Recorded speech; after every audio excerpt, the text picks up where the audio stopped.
지금부터 수업을 시작하겠습니다. 쉬는 시간에 잠깐 기술적인 문제 때문에 저희들이 이제 목차들을 가지고 이렇게 좀 설명을 드렸었는데요. 중요한 건 그겁니다. 이제 여러분들이 가져가야 될 문제들을 제가 간단하게 좀 찍어드렸습니다. 근데 이제 여러분들이 저번 시간에 보셨죠? 이렇게 몇 문제 갖다 놓고 그 중에서 여러분들 몇 문제를 가져가시겠습니까? 그게 바로 관연도 문제 분석이라는 얘기죠.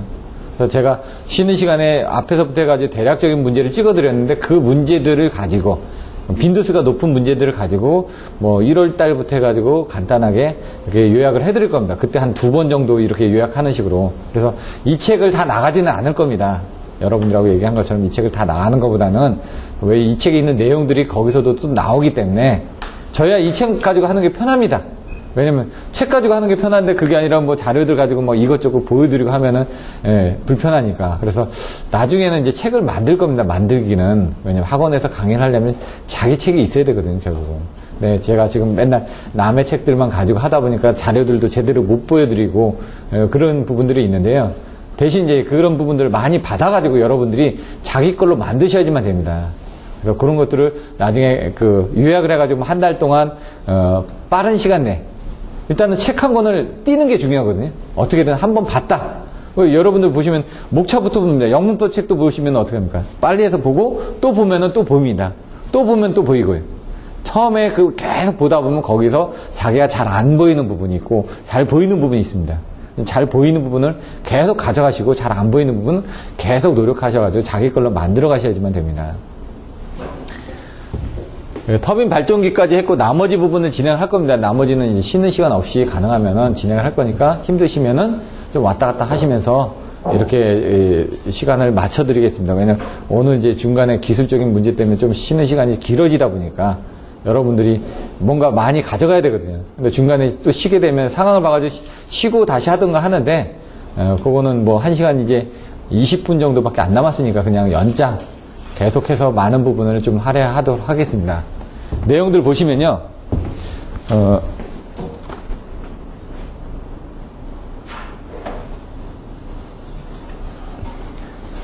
오전에도 설명을 드렸습니다. 차단계 종류. 먼저 생각해야 될 게 위에부터 저는 생각합니다. 항상 밑에부터 안 보고. 기준들을 위에 봤다가 밑에 봤다 이렇게 하는 분들도 있고 틀립니다. 근데 저는 이제 위에서부터 봅니다. 위에서부터 쭉쭉. 아니면 좌측에서 우측으로. 이렇게. 제가 저번 주에도 이제 밥 먹으러 왔는데 타는데 운전석으로 타라고 그러더라고요. 그래서 저보고 운전을 하라는 얘기인가? 딱 탔더니 조수석에 핸들이 달려있더라고요. 그러니까 왼쪽에서 타고 가니까 이상하더라고요. 내가 운전을 안 하는데 계속 앞만 보고 가니까. 마찬가지로 이런 것들도 똑같은 겁니다. 여러분이 딱 만든 그 스타일대로 얘기를 안 해주면 힘들어 하는 거죠. 그래서 그것들은 여러분들이 만들어 가야 된다는 거예요. 여러분 스타일로. 근데 이제 제가 맨날 얘기를 하다 보니까 그 부분은 그냥 여러분 스타일로 가져가는데 그게 여러분 스타일이 아닐 수도 있습니다. 그래서 그거는 여러분들이 받아들여서 자기 스타일로 바꾸셔야죠. 보시면 여기도 보시면 얘는 옛날 거부터 O12, M12, V12, ABB, G12 이렇게 이제 발전되어 있는 단계별로 옛날부터 만들어졌던 그런 형태로 되어 있는 겁니다, 지금. 근데 저는 이제 생각할 때, 최신 거부터, 응? 옛날 게 있는지 기억을 잘 못하니까, 최신 거부터 G12, V12, 그 다음에 밑에 있는 부분이 ABB, 그 다음에 O12, MBB 같은 게 자기 차단기도 제가 보긴 했지만 잘 안 쓰니까. 근데 여기서는 그런 부분, MCB가 MBB거든요. 그러니까 O12, MBB, V12, 그 다음에 ABB, G12. 이 ABB는 여기도 있고, 여기도 있을 수도 있고요. 대략적으로 이제 그런 식으로 한 거죠. 예를 들어 아날로그, 정지형, 디지털 이런 식으로 가듯이 그때는 이제 디지털, 정지형, 아날로그 얘기 안 하지 않습니까? 옛날부터 발전해온 순서대로 하니까 생각은 그렇게 하되 답은 이렇게 써주시는 게 낫다 이거죠. 중요한 거는 이렇게. 그러니까 그거를 이제 생각하는 방식하고 답안을 쓰는 거하고 여기서 이제 G12가 딱 나와버리면은 좀 다른 세계의 답안지가 된다는 얘기죠. 왜냐면 맨날 많이 봐오던 순서대로 봐야지 채점자들도 편하니까. 그래서 이런 것들도 이제 좀 오래된 순부터 해가지고 이렇게 해서 지금 이렇게 발전을 했습니다. 이런 식으로 이제 답안을 썼다라고만 생각하시면 됩니다. O12, MBB, V12. O12 어떻게 되냐? 소원리를 한번 볼까요? 소원리, 차단 능력, 소음. 소음 같은 경우는 큰 부분이 없죠. 보수 점검. 중요한 게 주 사용 전압, 기타. 가장 중요한 게 보수 점검이 편하냐, 아니면 차단 능력이 좋냐, 소호 원리가 어떻게 되냐, 그거죠. 여기서 보면은, 52는 절연율을 집어넣는 거죠. 소호 원리는. MBB는 자기로 끊어주는 겁니다. 자기로 아크를 끊어주는 거죠. 진공은 진공에서 아크를 소호시켜주는 거고, ABB는 아크를 공기로 불어넣어주는 거고, SP6 가스는 SP6 가스가 소호가 되는데 그 푸터에서 얘가 빠지면서, 요게 빠지면서 SP6 가스가 그거 들어가면서 소호를 시켜줍니다. 그 통 안에서 얘가 변동이 있으면서 소호를 시켜준다는 얘기죠. 그럼 차단 능력은 가장 좋은 건 뭐냐? 이 G10입니다. 차단 성능 우수. 나왔죠, 딱. 최근 거니까. 거꾸로 생각하다 보면. 요것도 차단 성능이 거의 영향이 없다. 이런 건 뭡니까? 아직도 52 부분은 옛날에 만들었지만 차단 성능은 좋지 않은 거죠. 오일로 뭔가 냉각을 해주기 때문에. 왜냐면 아크가 생기면 뭐가 생긴다고요? 수소가스가 생긴다고요. 탄소가 생긴다고요. 그런 거를. 수소가 생기면서 그 온도에 의해서 다시 또 얘가 죽어듭니다. 네. 자기 차단기 같은 거는 전류 절단 현상이 없다는 얘기죠. 아까 좀 전류가 0점에서 해주는 게 아니라 그 자기로 그걸 강제적으로 끊어주니까. 근데 V12는 차단 시간은 좋습니다. 아주 짧게. 근데 여기서 보시면은 그 차단 능력 부분이 아까처럼 차단 능력은 아주 좋은데요. 거기에 따른 이제 부작용이 있죠. 빨리 차단해주다 보니까 개폐소지가 많이 발생한다든가 이런 부분. ABB 같은 경우는 얘는 이제 공기로 불어서 냉각시켜주는 자체에 한계가 있습니다. 왜냐면 공기로 소호를 시켜주는 거니까. 불이 났습니다. 호호 불어가지고 끄는데 한계가 있죠. 계속 타고 있으니까 뭔가. 그때는 어떻게 합니까? 덮어버려야죠. 공기가 없게끔. 공기로 불어서 끄는 거는 뭐 바람에 의해서 끄는 거하고 똑같죠. 근데 거기다 뭐 다이나마이트를 터뜨린다. 물속 같은 건 터뜨릴 때 어떡하냐? 그 불을 끌 때 다이나마이트를 터뜨려가지고 그 폭발에 해서 공기가 없어지게 하면은 그때 불이 꺼지기도 합니다. 그런 식으로도 소호를 하거든요. 요거 같은 경우는 ABB도 마찬가지로 재기전압이 필요하다. 끊어지는 데 있어서. 그럼 개폐서지도 낮다 이거죠. 개폐서지가 낮은 게 이해하고 이런 부분. 딱 보면서 개 특성들을 한번 보시면 되죠. 보수점검적으로 보시면 소음 같은 경우는 아까 ABB 같은 경우는 부러지니까 폭발음이 발생되겠죠. 이건 G12 같은 건 그 안에 있습니다. V12 같은 건도 그 안에 있습니다. 뭔가 그 안에 공간에서 소음이 날 리가 없죠. 소호 특성이 우수하기 때문에. 근데 이제 요거 같은 경우는 오일에서 소호를 하니까 크게 문제가 없다는 얘기죠. ABB만 그 소음 쪽에 문제가 있기 때문에 그런 부분들은 쉽게 보실 수가 있고요. 보수 점검. 기름이 있기 때문에 아무래도 오래 쓰지는 못하고요. 바꿔줘야 되고 불날 수가 있고 이런 부분이죠. 그 다음에 MBB는 차단기 투입할 때 소음이 발생한다고 합니다. 저도 투입하는 건 못 봤고요. V12 같은 경우는 보수점검 백흠 인트를 또 바꿔버리면 됩니다. 그냥 그 재질 아까 보셨죠? 그 짧은 거 그거만 갖다 끼면 되거든요. 주가 그겁니다. 차단기 값의 60% 70%가 그거거든요. 그 밸브 값이거든요. 나머지는 다 기계적인 거고 다 거기서 소호를 시키니까.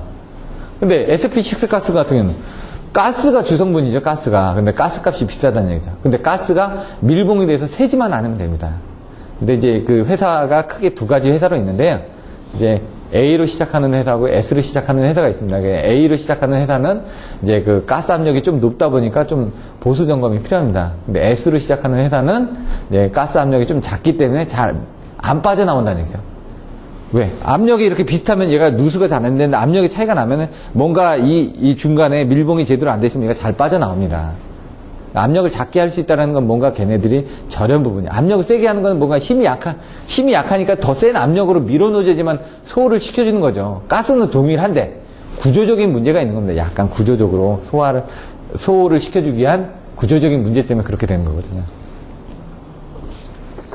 판넬도 국산 판넬은 큽니다. 외산 판넬은 작습니다. 똑같은데 구조적으로 걔는 뭔가 아크가 났을 때 소호할 수 있게끔 특별한 뭐 차단막이 있다든가 예를 들어 인슐레이션 부분을 메탈 클레드로 했다든가 아니면은 다른 뭐 에폭시로 했다든가 여러 가지 재질에 따라서 틀려지는 거죠. 연속성에 대한 그 의미 때문에 이제 틀려집니다. 나중에. 근데 여기는 아까 액화 방지 한 30도 정도가 되면 마이너스 30도 정도가 되면 얼어붙는다고 그랬죠. 액화된다. 여기 보시면 전압이 어디까지입니까? 여기서는 170까지도 뜨긴 하네요. 이건 7점이 낮은데 제가 봤던 데는 6600 개통에서는 제가 봤거든요. 52는 MBB는 30년 된 그때 당시 제지 공장에 갔었습니다. 제지 공장에 갔는데 MBB가 있더라고요. 근데 살아있으니까 열어보지 못하고 50위도 있더라고요. 그래서 진짜 일본식 그대로 설비를 그대로 갖다 놨더라고요. 처음에 이제 왜냐면 그 산업화 때 해가지고 했기 때문에 시스템도 다 일본식으로 다 돼 있고요. 그렇게 거기서 제가 한번 본 적이 있습니다. V12는 다 쓰죠. 27,900, 6,600. 근데 V12를 1호사에 쓰는 경우는 못 보셨을 겁니다. 1호사에 쓸 수가 없으니까. 왜? 등치가 너무 커지거든요. G12 쓰면 등치가 작아지니까. 왜? 소호 능력도 유사하고. 왜? 공기나 진공보다 아까 공기의 2~3배인데 소호 능력은 더 크다고 그랬죠. 소호 능력이 크다는 건 구조적으로 뭔가 작게 만들 수 있다는 얘기입니다. 근데 물론 이런 것들도 800kV까지 가면은 커졌죠. 아까 피렉이나 뭐 이런 것도 보시면 800kV 765에 대한 전격 전압이 이제 800입니다. 345에 대한 전격 전압이 36이고요. 154에 대한 전격 전압이 170입니다. 그래서 여기 170, 그 다음 362, 800 이게 나온 겁니다. 지금 이제 저게 왜 그럴까라고 생각하시는 분들도 딱 이걸 보는 순간 아 얘는 154급, 얘는 345급, 얘는 765급까지 쓸 수가 있구나. 이런 판단이 오셔야 된다는 얘기죠. 나머지는 한번 보시면 되고요. 배전 방식. 아까 수환망. 기억나시나요? 방해 환내, 방백내. 그거대로 하시면 되죠. 수지식. 수지식은 어떻습니까? 나뭇가지처럼 딱 뻗지는 거죠. 나뭇가지만 생각하시면 됩니다. 방사상시로. 수환, 환상. 어딘가 루프죠. 환이 뭐라고요? 반지라고요. 반지장이 환입니다. 환. 예? 환장한 놈들이 이제 환 찾으러 다니는 거죠. 반지 원정대. 예? 루프식 그래가지고 환이라는 얘기입니다. 수환망. 망상식이니까 환을 그물이라고 하죠. 그물망이라고 하죠. 그물처럼 만들었다. 이렇게 망상식. 망상으로 연결했다. 그림이 이제 보시면 이렇게 나올 거고요. 그 다음 방백내 해가지고 방사상식. 저압 뱅킹. 근데 저압 뱅킹 같은 건 잘 안 씁니다. 저압을 다 연결해서 써야 되는데 우리 같은 건 어떻게 됩니까? 다 따로따로 있어요. 저압이. 이렇게. 뱅킹이라는 건 다 연결이 되어 있다는 겁니다. 여기서 이제 캐스케이딩이라든가 이런 부분들이 나옵니다. 저압 캐스케이딩을 방지하기 위해서 이 구분 퓨즈가 어떻게 된다? 먼저 끊어져 줘야 된다. 이렇게. 메인보다. 먼저 끊어줘야지 안 그러면은 문제가 생긴다. 그런 내용들도 나오고요. 캐스케이딩 부분에 대해서 10점짜리 물어볼 때. 그래서 캐스케이딩 우려된다. 이 캐스케이딩하고 조금 차이가 나는데 사실 캐스케이딩은 정확한 정의는 뭐냐면요. 사고가 났을 때 적은 전류로서도 보호가 되는 게 캐스케이딩입니다. 캐스케이딩이라는 결국 캐스케이딩 해가지고 순차적으로 떨어진다는 얘기입니다. 순차적으로 떨어지는데 사실 메인이 50카고요. 분기가 15카짜리 차단기를 썼다는 얘기죠. 왜 그게 가능하냐? 50카짜리 차단기가 워낙 빨리 떨어뜨려주기 때문에 실질적으로 그 차단 부분이 여기도 똑같이 50카니까 50카짜리를 써야 되는데 그러면 가격이 비싸지니까 캐스케이딩이라는 여기는 50카짜리를 쓰면서 그 메인은 50카를 끊어줘야 될 거 아닙니까? 최대니까. 끊어지는데 빨리 끊어지다 보니까 15카 정도로 떨어뜨려지는 거예요. 순간적으로. 빨리. 그러면 밑에는 실질적으로는 개통은 50카인데 50카의 사고 전류가 나오는데 앞에서 그 50카짜리 차단기가 15카로 떨어뜨려지기 때문에 이 밑에는 경제적으로 싼 15카짜리 차단기를 달아도 된다는 얘기죠. 그게 캐스케이딩입니다. 그건 차단기 성능이 그렇게 되어 있어야지만 됩니다. 이 캐스케이딩이 되는 거는 이제 그 머린저린 맞게 거기서 처음에 해가지고 나왔기 때문에 LS 산정 것도 잘 안 됩니다. 이게 테스트를 해보면은.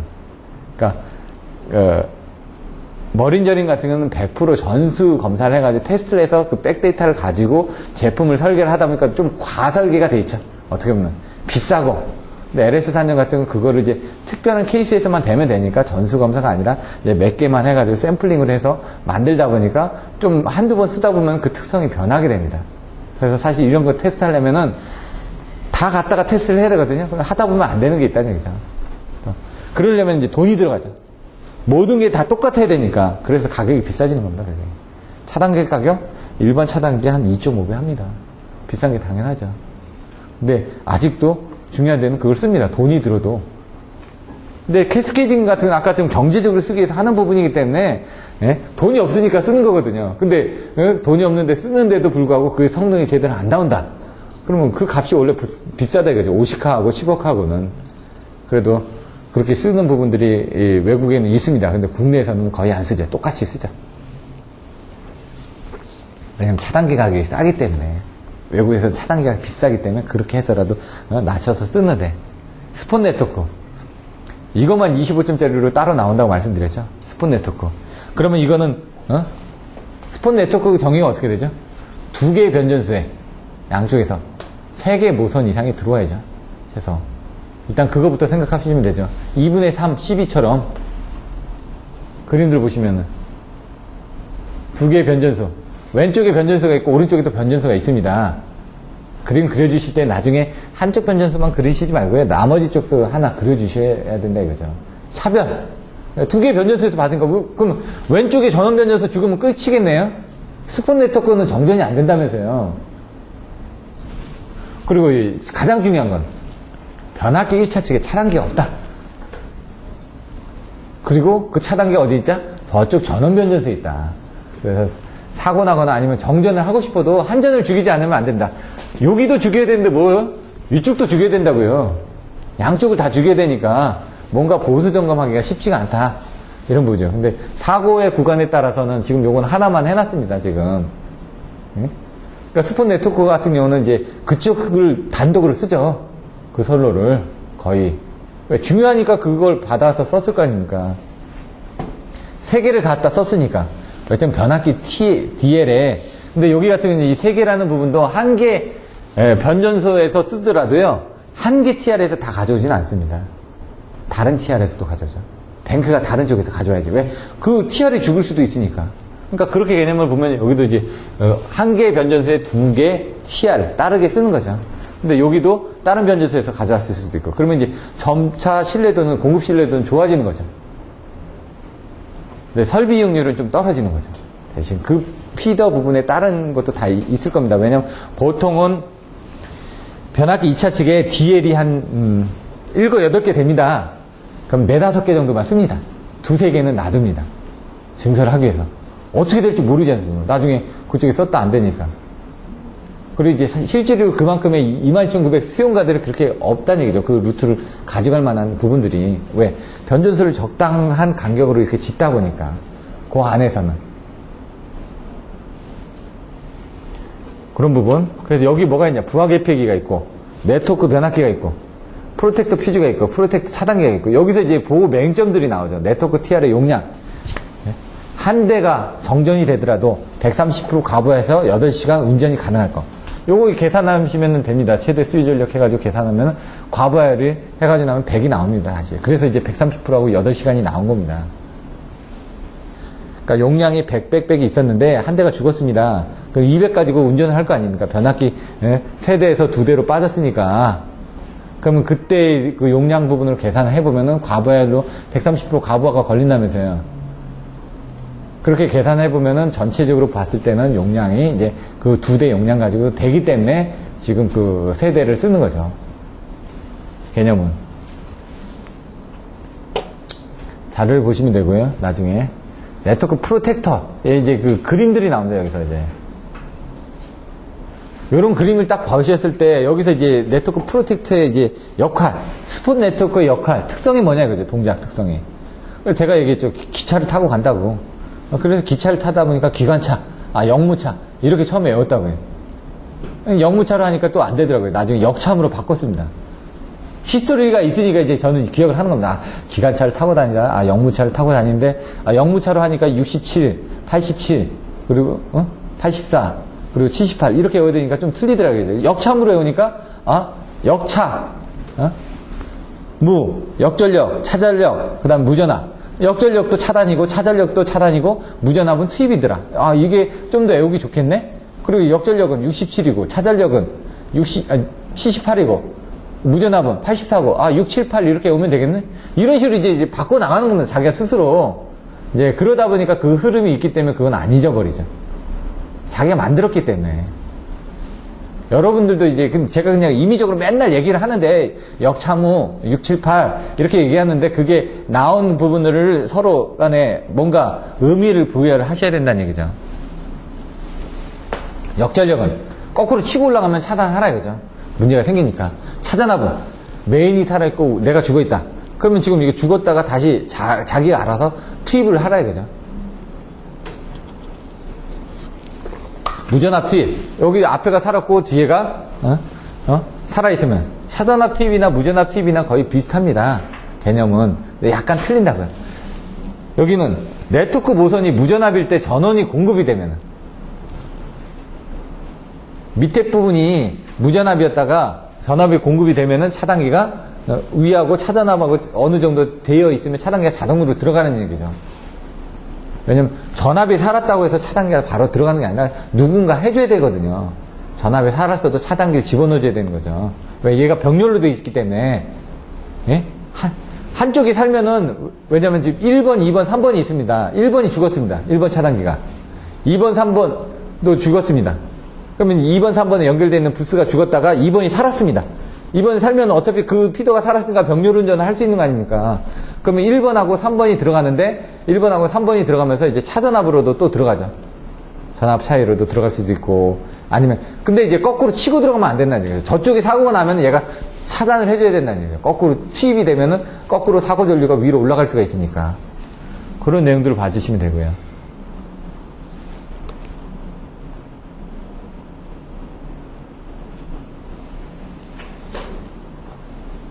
계층전 분산 시스템.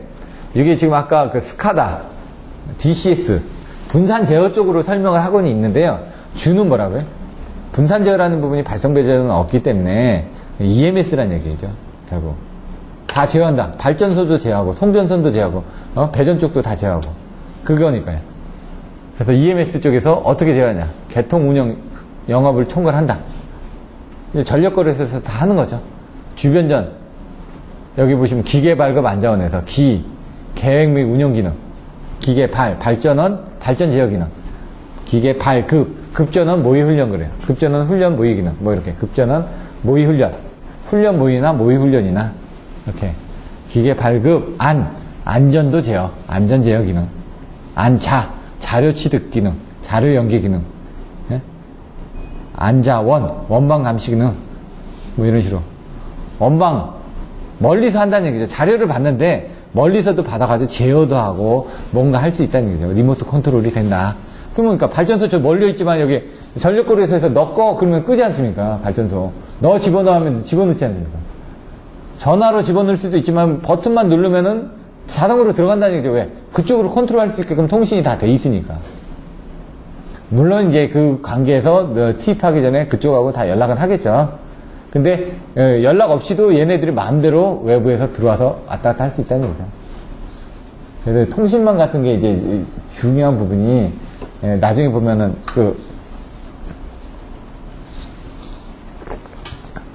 갑자기 생각이 안 나네. 로봇 나오는 게 뭐였죠, 그게? 통신 때문에 미래 시대에 로봇가 나와가지고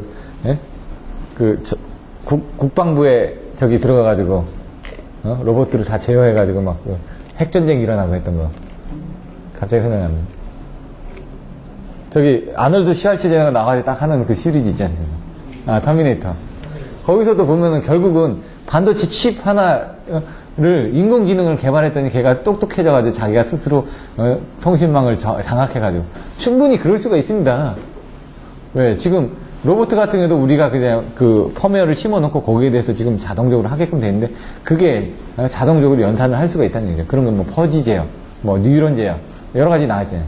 세탁기도 갖다가 옛날에는 어떻게 된가? 호스 우리가 눌러줘야 됐죠. 그게 아니라 버튼 딱 누르면 자기가 알아서 딱 해줍니다. 왜? 세탁물의 양 봐가지고요. 자기가 감재가지고 물도 조금 넣고 세제도 조금 넣고 시간도 자기가 알아서 늘리고요.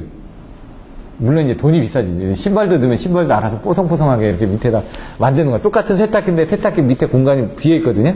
거기다 하는 것들도 나와 있고요. 요즘은 이제 좀 많이 바뀌어가지고 양복도 옷도 있죠. 옷도 입고 나면 거기다 걸어 놓으면 하루 지나면 뽀송뽀송하게 이렇게 바꿔주고 많이 바뀌어져. 옷장이 이제 전자화가 된 거죠. 이제 또 밥통만 보십시오. 벌써 전화만 하면은 다 하니까. 청소기, 로봇 청소기 있지 않습니까? 누르면 자기 알아, 왔다 갔다 하다가, 그러니까 왔다 갔다 하는 거는 패턴으로 가는 거죠, 패턴으로. 어디 부딪히면 다시 돌아오고, 어디 부딪히면 돌아오고. 이거 몇 번 돌다 보면은 자기가 정해져 있는 패턴 안에 딱 되면은 자기가 멈춥니다. 시간 되면 멈추기도 하고, 아니면은 뭐 먼지 양을 가지고도 보기도 하고요. 로봇, 저기도 한 비쌉니다. 한 30만원 하더라고요. 조그만한 거 왔다 갔다 하는데. 이런 식으로 이제 스카다. 감시 제어라고 했죠. EMS는 그 위에 상위 단계고, 그거를 이제 중간 단계에서 스카다. 스카다라는 아까 뭐 변전소라든가 발전소라든가, 거기 자체적으로 감시하는 시스템이 스카다고요. 그걸 외부에서 하고, EMS는 거기에 뭐가 또 추가가 됐다? 시뮬레이션 하는 기능들이 추가가 됐다. 그러니까 시뮬레이션을 해서 예측을 하는 거죠. 그래서 미리 이제 운전을, 훈련을 하기 위해서는 어떻게 합니까? 실제 개통을 아니고, 거기다 프로그램을 넣어가지고, 실제 개통도 관리를 하지만, 실제 개통이 아닌 허상의 개통을 띄워놓고요. 거기서 시뮬레이션 했을 때 그 데이터가 여기 다 들어가 있으니까, 뭔가 움직이면 어떤 변화가 있을 거라는 걸 아니까, 그런 걸 통해서 사용자가 어떤 변화가 있었을 때, 이걸 이렇게 바꿨더니 이렇게 되더라. 이런 것들을 시뮬레이션이 되니까, 자기가 스스로 학습을 할 수가 있다는 거죠. 얘도 죽여봤다. 쟤도 죽여봤다. 실제로 못 하거든요. 근데 시뮬레이션을 되는데, 그거를 이제 외국에서 2번을 바꿔가지고 썼었습니다. 근데 그걸 이제 KEMS로 바꾸면서 이제 뭐 바탕화면에 있는 것들을 그대로 베껴서 썼다고 합니다. 근데 그게 이제 저작권법에 걸려서 이제 알스톰에서 이제 그걸 이제 소송을 걸은 거죠. 근데 계약 조건에 의하면 그거는 못하게끔 돼 있다고 하더라고요. 자산으로 돼 있기 때문에. 왜? 얘네들이 뭔가 만든 부분이기 때문에 그걸 무단 복제하면은 안 된다 이거죠. 우리가 생각했을 때 그 화면 카피하는 거 뭐 어땠냐 이거죠. 충분히 그렇게 생각할 수가 있죠. 근데 그건 아니다 이거죠. 이게 좀 애매한 부분입니다. 말 잘못해도 어디 언급해서 이렇게 하잖아요. 그러면 이제 돈 내야 될 수도 있다는 얘기죠. 예를 들어 마트 같은 데서 음악 틀어주죠. 돈 내고 음악 틉니다. 그냥 트는 거 아니거든요. 그럼 백화점 같은 데서 음악 틀죠. 그런 것들도 다 저작권에 의해서 돈을 냅니다. 공공장소에서 음악을 틀 때는 그 사용권을 내게끔 되어 있습니다. 그래서 저작권에 대해서도 잘 안 하셨다가 하면 좋죠. 근데 이제 저희 같은 경우는 저는 특히 이제 뭐 공유를 많이 하다 보니까 그 부분을 이제 사람들이 많이 얘기를 해주시죠. 그래서 많이 내렸습니다. 지금 사실은. 근데 제가 어떤 이득을 바라고 하는 건 아니기 때문에 아직까지는 괜찮은데 그런 것들을 이제 소송을 당할 수도 있다는 얘기죠. 나중에는. 그것만 해주는 변호사 업체들이 있습니다. 뭐 돌아다닌다, 돈 될 만한 거 해가지고 자기네들이 소송을 겁니다. 대신 걸어놓고 거기에 대해서 코미션 받아 생기는 식으로. 세상에 그만 갑박하다는 얘기죠. 뭐 그전 같은 경우는 교통사고 나면은 뭐 보험회사 불러서 처리했죠. 지금은 변호사 불러야 될 시기가 머지 않았다는 얘기죠. 한강제어소 이런 것들은 아까처럼 그 변전소들을 제어하는데 그 화력발전소만 제어하는 게 아니라 3, 4, 5 변전소만 제어를 하는 게 아니라 수력 쪽도 다 제어를 해야 되다 보니까 그런 부분들을 중앙급전지령소에 의해서 같이 제어를 하더라. 여기 DDC라는 부분이 있습니다. 다이렉트 디지털 컨트롤은 가장 말단에 있는 겁니다. 말단에. 이 DDC라는 용어는 사실 이제 빌딩 쪽에서나 쓰는 용어들인데 어차피 빌딩에서 마지막에서 이렇게 제어하는 부분인데 그거를 직접적으로 제어를 하다 보니까 그리고 분산 제어라는 거는 메인에서도 제어를 하고요. 말단에서도 제어를 하는 겁니다. 그래서 HMI가 있는데 요 맨 밑에 HMI가 있죠. 그 위에 스카다가 있죠. 그 위에 EMS가 있죠. 어느 지역이든 간에 하나가 죽어도 원래 머리가 죽으면은 우리 죽죠. 머리가 죽어도 어떻게 합니까? 좀비 움직이지 않습니까? 그거하고 똑같습니다. 얘네들도 보면 서버가 죽었습니다. 서버가 죽어도요 HMI에서 자체적으로 자기가 돌아가는 겁니다. 중간에 스카다에서 다시 돌아간다는 얘기예요. 그게 이제 분산 제어입니다. 여러 군데에서 제어가 다 가능하다 시스템이. 그러니까 스카다 개념보다는 더 상위 개념이죠. 그러니까 이제 분산 제어하고 EMS하고는 약간 틀리지만 개념적으로 분산 제어는 따로따로 돌아갈 수가 있다는 얘기죠. 밑에가 죽으면 위에서 알아서 돌리고요. 그렇기 때문에 얘는 죽지가 않습니다. 거의 시스템이 다 죽지 않는다. 시스템이 그걸로 관련되어 있는 그 시스템이 다 죽지 않으면은 얘는 안 죽기 때문에 이 분산 제어라는 거는 값이 비싸죠. 그래서 공장에서 중요한 부분에 분산 제어를 합니다. 화력 발전소 이렇게 뭐 어떤 공정 같은데 죽으면 안 되는데 스카다는 죽거든. 서버 죽으면 다 죽어버립니다. 서버가 죽어도 그 안에 HMI 그 필드에 또 어떤 그 제어 장치가 있을 거 아닙니까? 그 제어 장치가 혼자 서버하고 상관없이 또 돕니다. 서버 살면은 서로 또 같이 또 돌고 이런 게 그러니까 리던던시라 가지고 이중화되어 있는데 이중화라는 건 메인 서버가 이중화되어 있는 거죠. 그래서 한 개 선로가 죽으면은 다른 개 선로를 쓰는 거지 메인이 죽어버리면 끝입니다. 이중화도. 근데 이 분산 제어는 그게 아니라는 얘기입니다. 개념은 근데 여기서는 이제 그 개념이 아닌 다른 쪽으로 이렇게 써놨습니다, 지금. 그러니까 이게 뭐 관점이 제가 아는 분산제어는 그런 겁니다. 그래서 ABB나 인벤시스가 이제 저기 발전소에 많이 들어가 있거든요, ABB나.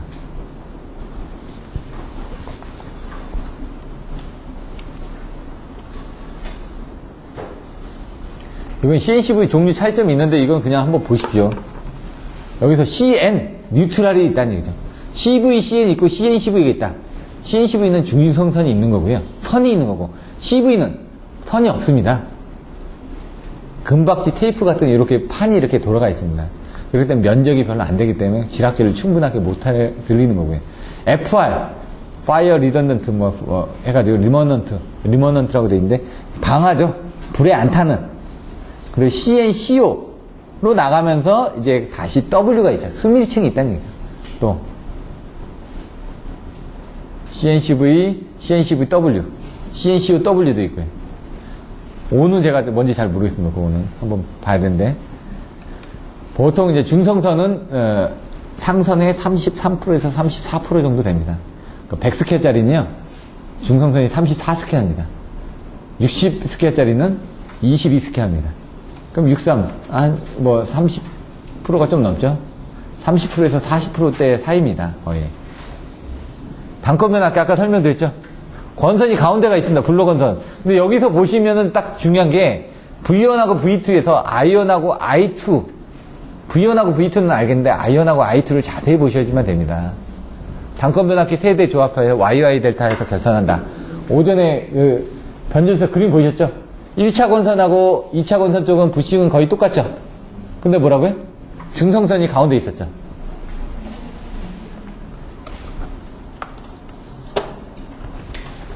여기 1차 권선이 있었죠? 여기 2차 권선이 있었죠? 중성선 여기 조그맣게 이렇게 나왔죠? 그리고 3차 권선은 여기 옆에 두 개 있었죠? 여기 이제 델타로 이렇게 연결이 되는 겁니다. 다 이렇게 해서 이렇게 델타로 연결이 되는 거고요. 여기는 1차측, 여기 2차측. 그럼 뭐라고요? 여기 1차고, 여기가 2차고. 그럼 중성선은 어디 있습니까? 여기 있죠? 이게 여기라는 얘기죠, 이렇게. 권선이 하나니까. 여기 권선이 이렇게 하나입니다, 이렇게. 하나인데 거기서 어떻게 해요? 하나를 이렇게 끄집어냈다고요, 지금 이렇게. 이제 이해되시나요? 그림하고 맞춰보면. 여기 1차고요. 여기 1차니까. 요 그림하고, 이 그림을 이렇게 돌려보시면 어떻게 되는 거예요? 이렇게 돌리면 되지 않습니까, 지금? 시계 방향으로. 1차, 2차, 3차 이렇게 그림을 그리시면 됩니다. 실제로도 그렇게 보셨고. 그러니까 실물을 한번 보면 되는데, 여기서 중요한 건 용량이 똑같다. 그러면 소용량으로 대용량을 걸 수 있다고 돼 있습니다, 지금. 자기용량, 자선고부라고 했습니다. 저는 자선고부. 자기용량, 선로용량, 고유용량, 부하용량. 자기용량, 선로용량, 고유용량, 부하용량. 부하 아닙니까, 여기? 자선고부. 이렇게 썼습니다. 이거 뭐냐? 여기 보시면은, 권선 분비가 있죠. 자기용량과 선로용량. 자기용량, 선로용량, 고유용량, 부하용량. 그럼 요만큼이 떨어지죠. 권선 분비에서 1차 전압은 이렇게 떨어지는데 나중에 이게 좀 헷갈립니다. 요거 말고 다른 수식 보시면 여기는 수식이 좀 헷갈리는데 다른 걸 보시면 되고요. 이 장점 내용들 보시면 되는데 일단 장점에서 2차 권선이 생략이 됐다. 권선이 하나란 얘기죠. 그러니까 아까처럼 뭐 손실이 줄어든다는 얘기죠. 동량도 줄어들죠. 코일이 없으니까. 중량도 감소하죠. 그러니까 용량이 커지는데 중량이 커져야 되는데 그 부분을 단건으로 하니까 줄어드니까 배송하기도 좋죠. 조립하기도 편하죠. 다 만들어져서 한 상씩 나오는 거니까. 세 상짜리는 세 상을 만들어가지고 한꺼번에 움직여야죠. 제가 옛날에 듣기로는 코엑스 같은 높은 빌딩은 엘리베이터로 변압기를 못 올리지 않습니까? 어떻게 합니까? 여기 가져와서 분해를 해가지고 거기 가서 다시 또 조립을 합니다. 왜? 단상짜리를 세 개를 연결하면 되니까. 그리고 변압기도 이렇게 조립을 할 수가 있습니다. 중간에 이렇게 끊어져가지고 위에다 이렇게 꽂으면 되거든요. 사실. 그런 식으로 이제 조립을 하면 된다는 거예요. 왜? 중량 때문에도 못 올립니다. 크기가 되더라도 중량 때문에. 엘리베이터를 올려야 되거든요. 막, 한 50층 올려야 된다. 그럼 어떻게 합니까? 뭐 곤돌라가 올라갑니까? 그렇게 안 되니까. 처음에 질 때 이렇게 올라가지 않는 이상은 나중에 그 부분을 교체를 하거나 할 때는 힘들어진다는 얘기죠. 그때는 개보수하거나 할 때는 따로 하나씩 가져가지고 거기서 이제 교체를 하게 됩니다.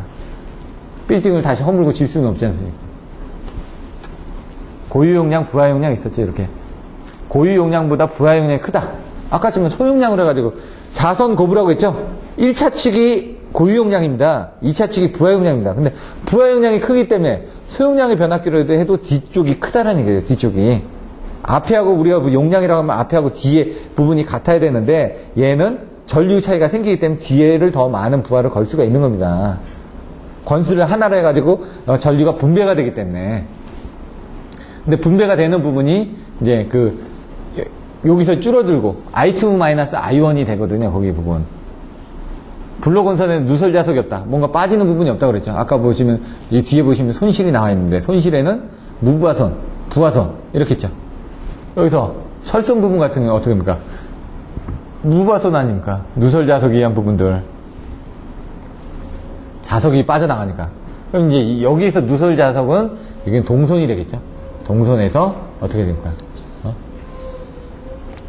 그 표류부하선처럼 해가지고, 바깥에 뭔가 이제 누설 자석, 표류를 하는 건데 그 표류를 하는 것들은 뭔가 옆으로 빠져나가는 거니까, 누설에 의해서. 와류라는 건 빠져나가지 않고 그 자체에서 이렇게 도는 게 와류고요. 표류 부하라는 건 부하가 걸림으로 인해 바깥쪽에 뭔가 표류한다고 그랬죠. 표류하는 건 뭡니까? 제대로 가고 있어야 되는데 못 가고 다른 데로 가는 게 표류하는 거 아닙니까? 표류부하선도 마찬가지로 자석이 다른 쪽으로 빠져나가서 생기는 거니까, 여기 누설 자석이 없다라는 거는 아까처럼 그런 손실이 없어진다는 얘기죠. 부하 손실이. 동선도 작아진다. 부하 손실이 작아지는 거죠, 다. 무부하 손실에 대해서는 큰 차이가 없을 거라는 얘기죠. 왜? 철심이 그냥 줄어드는 것 뿐이죠. 철심 자체가 없는 거니까. 권선 하나로 해가지고 감았으니까. 철심이 없진 않죠. 뭔가 통로가 있어야 되기 때문에. 그래도 그게 이제 외철형이나 내철형이냐, 아니면 분철형이냐, 아니면 또 이렇게 또 나눠집니다. 철심의 종류에 따라서. 삼상일 때, 어떻게 합니까? 단건 변압기이기 때문에 V결선 해가지고 쓸 수도 있죠. 그래서 이거를 지금 단건 변압기는 삼상용은 3개를 다 같이 묶어놨습니다. 그렇지만 안 되는데, 단상용을 가지고 하면은 이 3개를 단상을 가지고 묶어놨습니다. 3개짜리가 원래 한 범치에서 하나 떨어지면 걔는 죽은 겁니다. 근데 따로따로 쓰던 거를 하나가 떨어지면 그 2개 가지고도 뭔가 만들어낼 수가 있다는 얘기죠. 결선에 의해서. 그게 이제 V결선이죠. 단상 세대의 조립이 가능하다. 단점은 아까처럼 권선이 하나이기 때문에 값은 절연을 해줘야 된다. 뭔가 1차 측에 뭐가 들어오면은 2차 측으로 바로 지나가죠. 지나가다 보니까 그 부분도 같이 해줘야 된다는 얘기죠. 뭐 앞에는 직접 접지인데 뒤에는 접지 안 됩니다. 접지 계통 아까 밑에 같이 썼죠. 그러니까 똑같은 직접 접지를 하다 보니까 뭐 피레기도 같이 써줘야 되고, 절연도 튼튼하게 해줘야 되고, 뭐 이런 부분들, 모든 부분들을 다 튼튼하게 해줘야 된다. 이런 것들이 단점이 된다는 얘기죠. 근데 요거는 좀 답안이 약합니다. 25점짜리를 쓰기에. 다른 기존에 나눠드렸던 답안을 한번 보시면 되고요. 요 다음에 한 대야, 단상 3대하고 삼상 1대 변압기, 장단점 비교한 것들 한번 보시면은요, 그런 것들은 반드시 아셔야죠. 단상 3대는 아까 좀 V결선이 된다. V결선이 된다 이거죠. 용량이 가벼우니까 운송이 용이하다. 공비가 작다. 삼상은 설치 면적이 작죠. 요거하고 딱 비교식 보면 됩니다. 설치 면적이 크다. 단상을 3대를 아까 했으니까 어떻게 됩니까? 아까 변전소 보셨죠? RSTN이 아니라 3개 있고 그 다음에 예비 변압기 있는 식으로 해가지고, 삼상 변압기는 그거 한 개 공간만 차지하는데 단상 변압기는 3군데 공간을 차지했지 않습니까? 설치 면적이 크다. 가격도 비싸죠. 따로따로 만들어줘야 되니까. 튼튼하게 만들어줘야 되니까. 왜? 아까 좀 직렬로 연결이 되니까. 삼상은 뭔가 중간에 끊어져 있으니까. 전력 손실도 한 대가 아니라 3대거든요. 사실상은. 그러니까 무부하 손실이 한 대였을 때하고 3대였을 때하고 틀리지 않습니다. 그런 부분. 삼상 한 대는 설치 면적이 작다. 철심, 가격이 싸다. 전력 손실이 작다. 요거에 서로 X자로 되면 되죠. 내용을 한번 보시면 될 것 같고요. 왜 YY 델타로 하냐? 고조파 때문에. YY 결선에서는 고조파가 올라가기 때문에 델타 결선을 해가지고 고조파를 억제하기 위해서, 또 중성점 접지를 가능하게 하니까 1차하고 2차하고 똑같이 할 수가 있거든요. 보통 변압기가 델타 Y 아니면 Y 델타 아닙니까? YY에는 잘 안 쓰죠. 델타 델타는 써도요. 그러니까 YY 쓸 때 델타를 써줘야 된다는 얘기죠.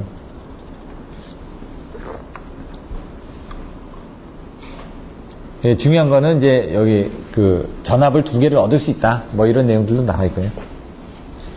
델타, 델타, YY, 이렇게 병렬 운전에 관련된 내용들이 나옵니다. 델타, 델타 결선은, 어떤 장점이 있고, YY 결선은 어떤 장점이 있고, Y 델타는 어떻게 할 수가 있고, 델타 Y는 어떻게 할 수가 있고, 그런 부분에 대한 장단점들이 이제 뒤에서부터 나오는 겁니다, 이제. 보시면은, 델타, 델타 결선은, 아까처럼 성간전압하고, 상전압하고, 같죠? 근데 전류는 틀려지죠? 이 내용이 나와있죠. 상전류는 성간전류의 루트 3분의 1. 이렇게. 뭔가 이제 V결선도 할 수가 있고요. 델타 델타 하는 것들은 전압이 똑같은 대신에 전류는 작게 흐를 수가 있으니까 뭔가 에너지 측면에서 작죠. 그러니까 이제 전동기 같은 거 기동할 때 큰 힘으로 썼다가 기동이 끝나고 나면 어떻게 됩니까? 작은 전류를 가지고도 돌릴 수가 있으니까 그런 때 사용한다는 얘기죠. 대신 지락 전류가 적으니까 델타 델타니까 비접지 않으니까 그러니까 여기 보시는 것처럼 유도장애도 적다. 근데 이제 뭐 환류가 발생할 수도 있다. 델타 건선 내에서 어떻게 영상 전류에 의해서 뭐 열이 발생할 수도 있고 아니면 내부에 전압차가 생기면은 서로 유기가 되기 때문에 그 안에서 돌아 나올 수가 있다는 얘기죠. 델타는. Y는 어떻게 접지 쪽으로 돼 있기 때문에 뭔가 전압차가 생겨도 그 전압 부분이 가운데 잡아주고 있기 때문에 차이가 줄어듭니다. 가운데 뭔가 잡아주지 않을까 중성점을. 그러니까 거기서부터 차이가 조금씩 납니다. 상전압이 차이가 나더라도 그 부분은 백탑으로 보는데 얘는 그게 아니라 그 사이에서 왔다 갔다 할 수가 있다는 얘기죠. 잡아주는 게 없으니까. 그러다 보니까 이제 작으니까 지락전류가 작고 하니까 보호계통이 복잡해지고 그리고 이제 전압 같은 것도 올라가니까 비접지에서는 루트 300까지 올라가죠. 그러니까 피레기도 이제 전격전압보다 높은 걸 써야죠. 그래서 이제 비접지 쪽 같은 경우는 22kV 같은 경우는 24kV나 27kV를 씁니다. 비유효 접지이기 때문에. 근데 유효 접지 계통에서는 어떻게 쓰죠? 80% 피레기, 85% 피레기.